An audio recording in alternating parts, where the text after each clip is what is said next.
Halo teman-teman, welcome back with me, Aiken. Oke teman-teman, apa yang ada di pikiran kalian ketika kalian mendengar kata hantu? Merinding, mengerikan, seram, apalagi menakutkan. Tapi apa jadinya jika kalian mendengar cerita hantu yang bukannya membuat kalian merasa merinding, tapi malah kayak apaan sih? Konyol gitu. Seperti yang akan kita bahas kali ini tentang hantu paling konyol dan paling aneh yang ada di dunia. So, hantu apa aja kah itu kita akan bahas di Jam Horror.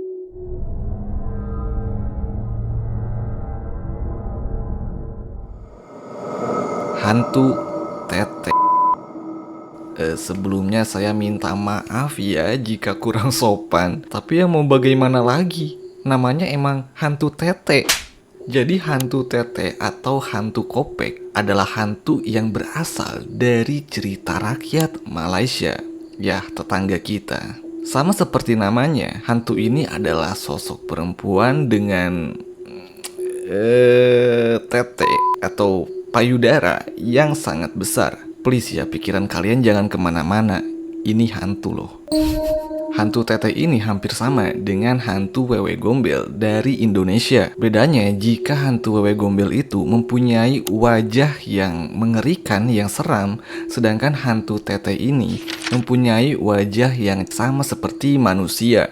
Kita juga bisa membedakan kedua hantu itu dari ininya, payudaranya ya. Oke, jika payudaranya seperti mengambang dan melayang-layang, bisa dipastikan itu adalah hantu tetek, teman-teman. Tapi ada juga yang mengatakan jika hantu ini tuh mempunyai ini di belakang punggungnya, teman-teman. Dan hantu ini menggunakan wujudnya itu untuk memikat korbannya. Di malam hari, hantu ini akan mencari mangsanya, yaitu pemuda. Lebih tepatnya, pemuda laki-laki. Jika korbannya sudah terlihat, maka si hantu ini akan merayu lelaki tersebut menggunakan tubuhnya supaya lelaki itu mendekat ke arahnya. Dia akan membuka bajunya dan memperlihatkan itunya kepada lelaki itu. Dan ketika si korban sudah terpancing, hantu ini akan langsung mencekik dan memasukkan kepala korbannya ke dalam payudaranya, sehingga korban itu merasa sesak nafas dan akhirnya meninggal dunia. Ada juga yang mengatakan jika hantu tete ini juga suka menculik anak kecil. Ya sama kayak wewe gombel ya. Anak kecil yang diculik akan disembunyikan di balik payudaranya, yang membuat si anak itu terjebak, tidak bisa pulang, tapi dia masih bisa melihat dunia gitu, teman-teman. Oh my love. Ya meskipun banyak yang bilang jika cerita itu tuh cuman ya untuk nakut-nakutin anak kecil supaya nggak keluar rumah saat malam hari. Lalu bagaimana tentang asal-usul hantu tete ini? Saya juga sebenarnya agak bingung sih, teman-teman. Ada yang bilang jika hantu tete ini sebenarnya adalah seorang penyihir Bali. Lalu ada juga yang bilang jika hantu ini tuh dulunya adalah seorang wanita tua yang mempunyai payudara besar dan dia meninggal karena obesitas. Gak tahu mana yang bener. Kalau kalian ada yang lebih tahu, coba kalian komen di bawah, teman-teman. Sirime. Sirime adalah salah satu yokai yang mempunyai penampilan sangat unik. Buat yang gak tahu ya, yokai itu semacam roh atau hantu Jepang dengan wujud yang gak biasa. Yokai itu sangat beragam, ada yang baik, ada yang jahat, ada yang sama sekali gak peduli sama manusia gitu kan. Kalau kalian tahu sosok Kappa yang terkenal dengan hantu air dari Jepang, nah itu mungkin salah satu contoh yokai yang cukup terkenal. Oke, kita balik lagi ke Sirime. Seperti yang saya bilang tadi, Sirime ini mempunyai penampilan yang sangat unik. Dia berwujud sama seperti manusia. Bedanya, dia tidak punya wajah. Jadi wajahnya itu rata gitu, teman-teman. Sirime hanya mempunyai satu mata, dan mata itu terletak di pantatnya.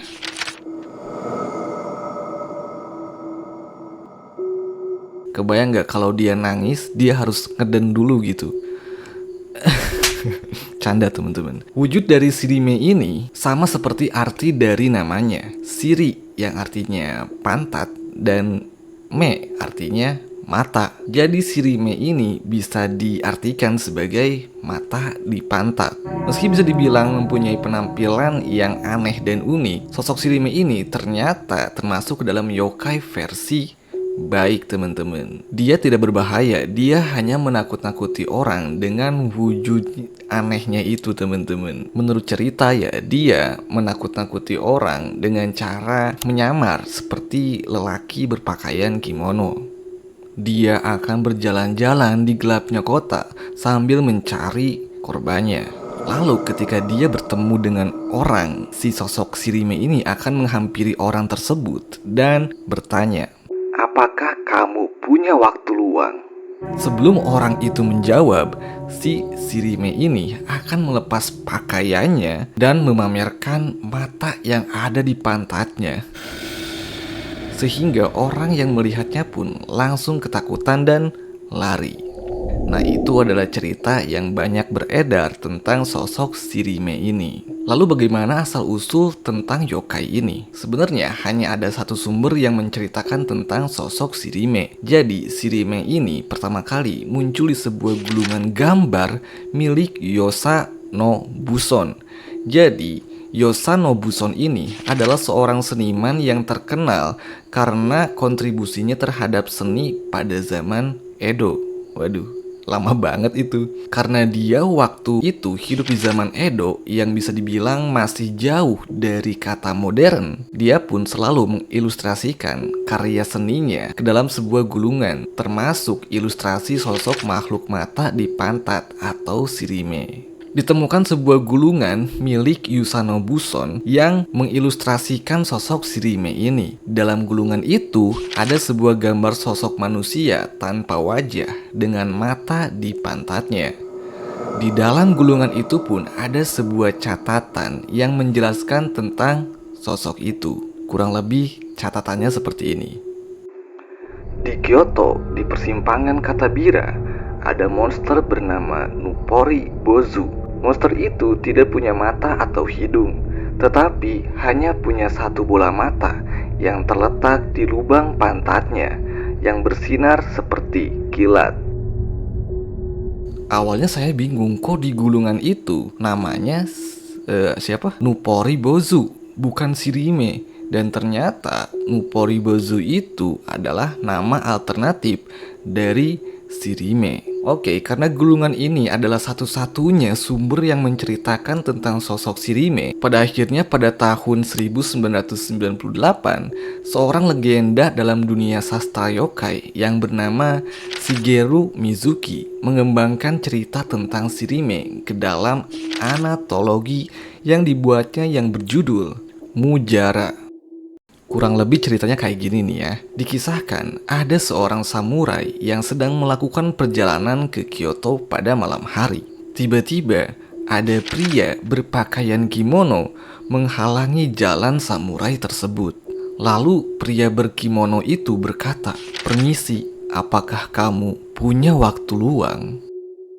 Karena mencurigakan, samurai itu pun langsung memegang katananya dan bersiap untuk menyerang pria berkimono tersebut. Dia pun berteriak, "Lu mau apa?"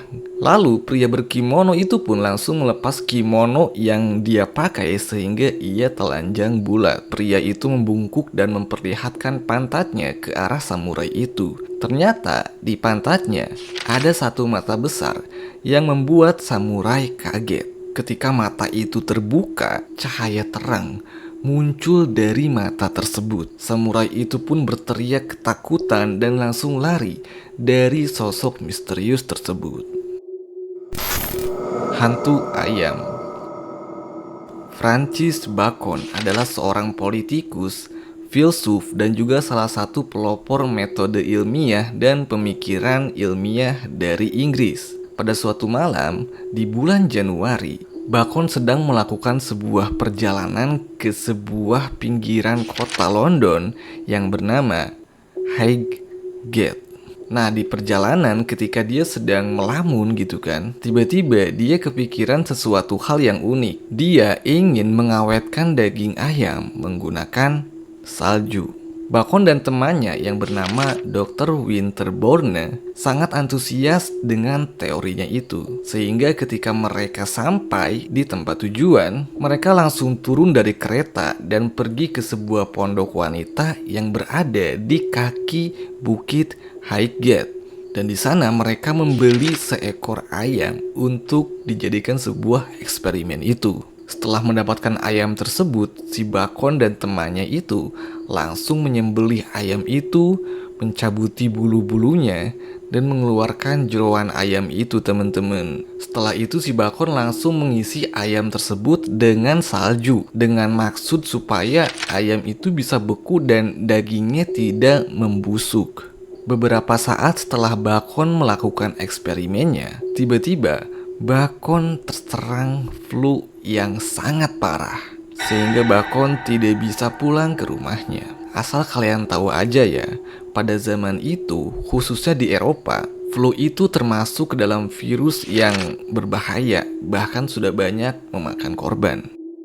Nah, karena Bacon sakit dan tidak bisa pulang, akhirnya dia pun diistirahatkan di sebuah rumah terdekat. Tapi sayangnya, rumah tersebut sudah lama tidak dihuni, yang membuat tempat tidurnya menjadi lembab. Dan 3 hari kemudian, ya karena kondisinya yang tidak memungkinkan, dan 3 hari kemudian, ya karena Bacon emang lagi sakit, terus rumahnya kayak gitu lembab, akhirnya Bacon pun meninggal dikarenakan pneumonia.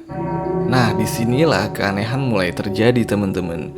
Sejak kematian Bacon, warga sekitar sering melihat sosok ayam dengan bulu yang sudah dicabuti di wilayah tersebut. Bahkan ada beberapa orang yang melihat ayam itu berjalan tanpa kepala. Waduh. Setelah berlarian tanpa arah gak jelas, si ayam itu pun akan terbang dan menghilang di udara. Waduh.